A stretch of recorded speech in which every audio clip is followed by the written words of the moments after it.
Bismillahirrahmanirrahim. Assalamualaikum warahmatullahi wabarakatuh. Waalaikumsalam warahmatullahi wabarakatuh. Di sini kami dari kelompok 2 ingin mempresentasikan hasil makalah kami dengan judul Masyarakat Adat Dayak Iban. Sebelumnya izinkan saya memperkenalkan anggota kelompok kami yang terdiri dari saya Melistianur, yang kedua ada Muhammad, yang ketiga ada Muhammad Fatur Rahman, yang keempat ada Raden Dimas Jaya Kusuma, yang kelima ada Sinta Aprilia Subli. Materi yang pertama akan dibacakan oleh Raden Dimas Jaya Kusuma.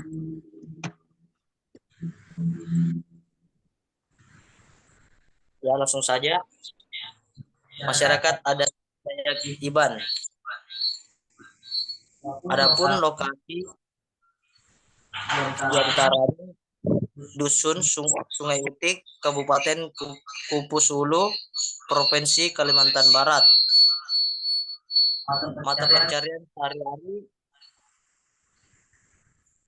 diantaranya perikanan dan pertanian. Bahasa yang digunakan bahasa Dayak Iban.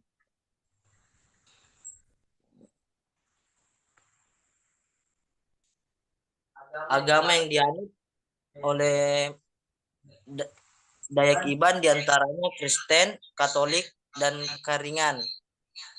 Adapun fasilitas umum yang digunakan oleh adat Dayak Iban yaitu rumah betang Sungai Utitik. Ini menyediakan beberapa kamar dengan konsep homestay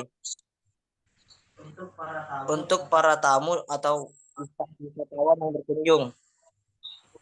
Hukum adat yang berlaku diantaranya dalam 1 tahun tidak boleh menebang lebih dari 30 pohon untuk satu orang atau kepala keluarga. Jika lebih dari itu akan dikenakan sanksi adat sesuai dengan kesepakatan bersama.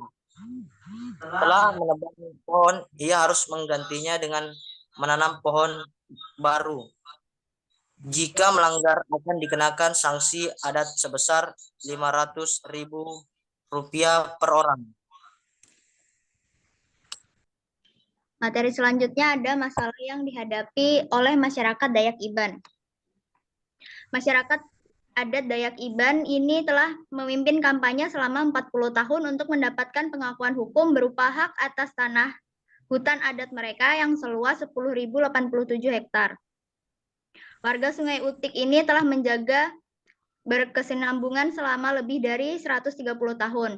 Selama ini mereka mengalami banyak gangguan yang tidak diinginkan dari perusahaan swasta. Adapun tantangan lokal yang dialami oleh masyarakat adat, yaitu pembalakan hutan dan kepentingan komersial. Selama separuh abad terakhir, hutan hujan Kalimantan sudah ditebang untuk kayu, ditebang untuk mineral yang menguntungkan, dan dialihfungsikan menjadi lahan penanaman kelapa sawit. Simpanan karbon natural Kalimantan juga menurun akibat pembalakan hutan. Keresahan mengenai lingkungan semakin menumpuk setelah pemerintah Indonesia mengumumkan rencana pemindahan ibu kota negara dari Jakarta ke Kalimantan Timur. Beberapa aktivis lingkungan khawatir bahwa pemindahan ibu kota negara akan mengakibatkan kehancuran hutan hujan dan polusi yang lebih lanjut di Pulau Kalimantan, dan hanya akan diperparah dengan efek perubahan iklim. Setelah kampanye selama 40 tahun, perjuangan panjang Sungai Utik untuk mendapatkan kepemilikan lahan akhirnya sukses. Pada bulan November 2019, Wakil Bupati Kabupaten Kapuas Hulu mengeluarkan dekret kepada Kepala Sungai Utik yaitu Apai Janggut yang menyetujui secara resmi pengakuan dan perlindungan tanah mereka. Momen ini menjadi penanda pertama kalinya komunitas adat di Kabupaten Kapuas Hulu diakui oleh seorang bupati. Dengan adanya dekret lokal ini, komunitas Sungai Utik terpacu untuk mengirimkan surat ke Kementerian Hutan dan Lingkungan Hidup menuntut hak resmi tanah mereka.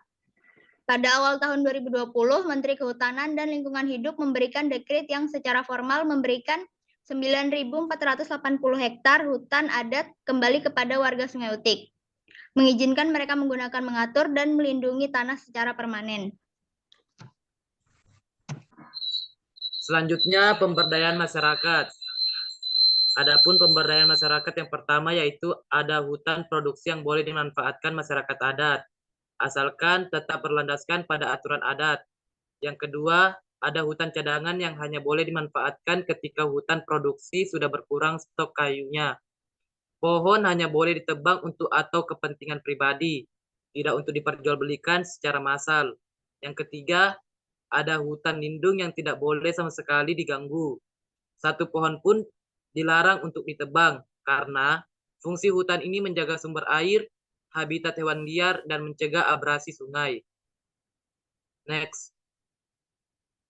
Adapun pengakuan terhadap masyarakat, Keputusan Bupati Kapuas Hulu Provinsi Kalimantan Barat nomor 561 tahun 2019 menjelaskan tentang pengakuan dan perlindungan masyarakat, hukum adat Dayak Iban, menua sungai untuk Temenggungan Jalai Lintang Kecamatan Embalo Hulu, Kabupaten Kapuas Hulu. Selain itu, masyarakat adat Dayak Iban mendapatkan penghargaan Equator Prize pada tahun 2019 dari UNDP atau kepanjangan dari United Nations Development Programmer di New York sebagai apresiasi karena telah berhasil menjaga hutan seluas 9.000 hektar. Ya, selanjutnya pengakuan terhadap wilayah. Keputusan Menteri Lingkungan Hidup dan Kehutanan Republik Indonesia tentang penetapan hutan adat menua Sungai Utik kepada masyarakat hukum adat Iban menuai Sungai Utik Ketemenggungan Jalai Lintang seluas kurang lebih 9.480 hektar berada pada kawasan hutan lindung seluas kurang lebih 3.862 hektar pada kawasan hutan produksi terbatas seluas kurang lebih 5.518 hektar dan pada areal penggunaan lain seluas kurang lebih 100 hektar di desa Batu Lintang, Kecamatan Embalo Hulu, Kabupaten Kapuas Hulu, Provinsi Kalimantan Barat. Cara menuju lokasi. Cara menuju lokasi masyarakat Dayak Iban ini bisa menggunakan jalur darat seperti menggunakan motor atau mobil dan lain-lain. Ini foto penduduk Dayak Iban. Next. Dan ini foto rumah adat Dayak Iban. Next. Nah, kalau yang ini foto alat-alat Dayak Iban seperti tameng dan mandau. Sekian presentasi dari kami, kurang lebihnya mohon maaf. Terima kasih. Assalamualaikum warahmatullahi wabarakatuh. Waalaikumsalam warahmatullahi wabarakatuh. Waalaikumsalam warahmatullahi taala wabarakatuh.